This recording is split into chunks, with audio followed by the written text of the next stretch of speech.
Friends अस्सलाम वालेकुम। तो आज क्या है बेसिक्स ऑफ गोट फार्मिंग, गोट या शीप कोई भी फार्मिंग के बारे में मैं डिस्कस करने वाला हूँ। इसमें हिंदी में वीडियोस के लिए बहुत लोग रिक्वेस्ट कर रहे, मेरे को बहुत सालों से भी रिक्वेस्ट कर रहे, तो अभी मैं शुरू किया। इंशाल्लाह आगे भी कंटिन्यू करूँगा हिंदी या इसके लिए वीडियोस के लिए। तो ये मेरी जर्नी है भाई, मैं तो कुछ सर्टिफाइड नहीं हूँ, कुछ भी नहीं हूँ। मेरी जर्नी है, मेरे को पैशन था फार्मिंग का, तो करना है बोल के तो पैशन के ऊपर मैं स्टार्ट करा। अप्स एंड डाउन्स, बीमारियाँ, मर गए बकरे, लॉसेस, बेनिफिट सब देख लिए हम लोग। मैं शीप भी पाला और गोट भी पाला। तो सब में हम लोग देखे कि क्या है उनका। तो शुरुआत में जो कोई भी शुरू करते हैं उनको समझ में नहीं आता, तो दैट इज़ कॉमन, क्योंकि कितना भी बोलो कोई भी तो अपना दिमाग का अपना खुद का चलता रहता। तो ये वीडियोस देख के वो वीडियोस देख के इतना प्रॉफिट रहता उतना प्रॉफिट रहता, ये सब सही है, मगर उसके लिए वो लोगों की स्ट्रगल भी उतनी ही रहती। ओके, तो दैट उसको आप कंसिडर कीजिए। तो hi friends, welcome to weekend farming. तो आज का टॉपिक जो है सर्दी का ट्रीटमेंट, सर्दी को कैसे इलाज करें हम लोग शीप एंड गोट में।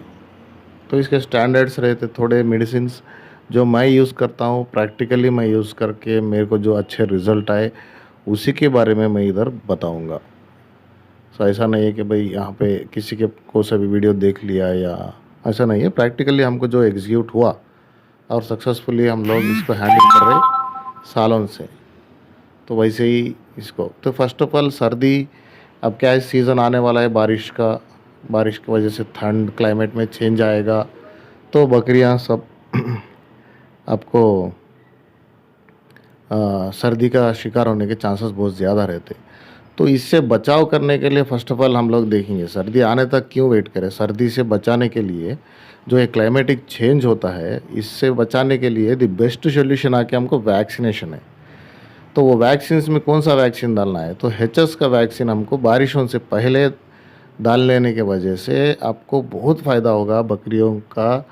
ये जो क्लाइमेट चेंज होता है वो टाइम पे बकरियां वज़न करना, बकरियां सब वज़न नहीं करते, क्योंकि वो टेम्परेचर जो चेंज होता है उसको संभालने में उनकी जो भी चारा हम लोग खिलाते हैं उसका पूरा एनर्जी उसी में खर्च हो जाता है, और वेट गेन करने का और हेल्दी रहने के लिए बहुत तकलीफ़ होती है उनको।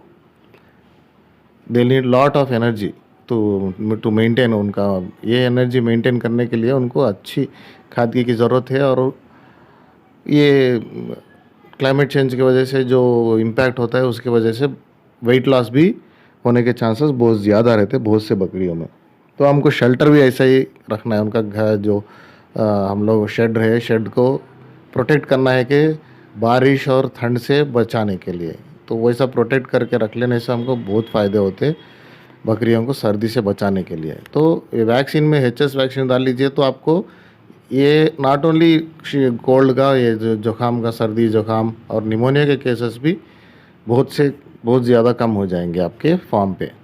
तो ठीक है, फिर भी हमारे पास आ गया या हम लोग वैक्सीन करना देर कर दिए, तो ट्रीटमेंट, इलाज करना चाहिए, इलाज होना चाहिए। तो इलाज कैसे करें, ठीक है। तो फर्स्ट ऑफ ऑल देखिए, कोई भी फार्म स्टार्ट करने वाले हैं आप लोग, तो मिनिमम बेसिक मेडिसिन का नॉलेज होना ज़रूरी है। विदाउट नॉलेज हम लोग दूसरे के ऊपर डिपेंड होएंगे तो देर हो जाएगी। अब बहुत ज़ुकाम आ गई, सैटरडे संडे डॉक्टर अवेलेबिलिटी नहीं है, क्या दवाई देना हमको नहीं पता, तो ये 2 दिन अगर छोड़ देंगे तो इनका स्टेज जो है क्रॉस हो जाते रहता, स्टेज 1, स्टेज 2, स्टेज 3, ऐसा क्रिटिकल हो जाते चले जाते। तो उनको हमको पहले ही रोक लगा देना है। तो उसके लिए आपको बेसिक नॉलेज की ज़रूरत है। तो हम लोग ये कभी भी जानवर को कुछ भी तकलीफ हो दो, फर्स्ट ऑफ ऑल मैं बेसिक क्या बोलता हूँ, उसका पहले टेम्परेचर चेक करो, बॉडी टेम्परेचर चेक करो। बॉडी टेम्परेचर आके 101 से 103 इज़ नॉर्मल। 103 के ऊपर जा रहा, 104, 105 तो फीवर है, या 100 से नीचे आ रहा तो लो टेम्परेचर पे जा रहा। Low temperature means negative energy balance, बहुत डेंजरस है ये लो एनर्जी, लो टेम्परेचर्स में क्या होता है, बकरी खड़ने के भी लायक नहीं रहती। ओके, तो ये सब ठीक है, हम लोग उस वहाँ वो स्टेज तक नहीं लेके जाने दे रहे, ठीक है। उससे पहले हमको अगर जैसे ही सर्दी, नाक से बहना, सर्दी बहना आपको दिख गया तो इनिशियल फर्स्ट डे ही आप उसको दवाई से अटैक करो, दवाई पिला दो, प्रॉब्लम सॉल्व हो जाएगा। अब अगर नहीं 2 दिन 3 दिन आप छोड़ दिए तो मुश्किल है, बाद में उसका स्टेज क्रिटिकल होता चला जाएगा, तो एक एंटीबायोटिक के प्लेस में 2 एंटीबायोटिक यूज़ करना पड़ेगा। क्योंकि ये जो सर्दी है ये अपर रेस्पिरेटरी सिस्टम में रहता, लोअर रेस्पिरेटरी में रहता। लोअर रेस्पिरेटरी बोले तो लंग्स के अंदर, ये लंग्स के अंदर नहीं गया, ये सांस की नली इसके बीच में ही है, तो इसी में ख़त्म कर देना है। इसी में अगर हम लोग केयर लेंगे तो वहीं पे रुक जाएगा और हमको जल्दी एनिमल से रिकवर होगा और हमको तकलीफ भी कम होगी। तो इसके लिए जो दवाई हम लोग यूज़ करते हैं, तो मैं बोला टेम्परेचर चेक कर लीजिए, टेम्परेचर नॉर्मल है 103 या 103.5 ऐसा 104 तक आ रहा है तो नो प्रॉब्लम, वो रहता है। बिकॉज इवन हमको भी अगर सर्दी हो गई तो टेम्परेचर 1 डिग्री आता है। तो इसके वजह से देखिए सर्दी है, हम लोगों को भी लाइक साइनस या सर्दी में सर दर्द आता है, तो उसके लिए हम लोग मिनिमम एक फीवर इंजेक्शन जो मेलानक्स प्लस बोल के आता है ना, वो इंजेक्शन का उपयोग लेते हैं, या नहीं तो मेग्लोडाइन का इस्तेमाल लेते हैं। इसमें मेग्लोडाइन क्या है, अप टू इसका भी डोसेज रहता है। तो हम लोग अगर स्टैंडर्ड्स में जाएंगे तो Mellanox plus is familiar to everybody, ठीक है। मेलानक्स प्लस सुबह 3 ml शाम 3 ml का कोर्स कर लीजिए, ठीक है। मैं फ़ोटोज़ भी लगाता हूँ इधर, फ़ोटोज़ देखिए, उसके हिसाब से ट्रीटमेंट का भी आप एक बुक लेके नोट कर लीजिए, फ़ोटोज़ भी सेव कर लीजिए, वीडियो भी शेयर कीजिए, दूसरे लोगों को भी हेल्प होगा, ठीक है। तो यहाँ पे हम लोग मेलानक्स प्लस सुबह 3 ml शाम 3 ml, उसके बाद एविलिन बोल के एक इंजेक्शन आती है, उसको दिन में बड़ा बकरा है तो 2 ml, या नॉर्मल छोटे ये है तो 1 ml इनफ है, बस हो जाएगा। तो अगर आप, ये तो हो गया पेन्स के लिए, सर में दर्द हो या कुछ भी हो उसको जुकाम की वजह से, और एलर्जी के लिए हम लोग तो अवेल दे दिया।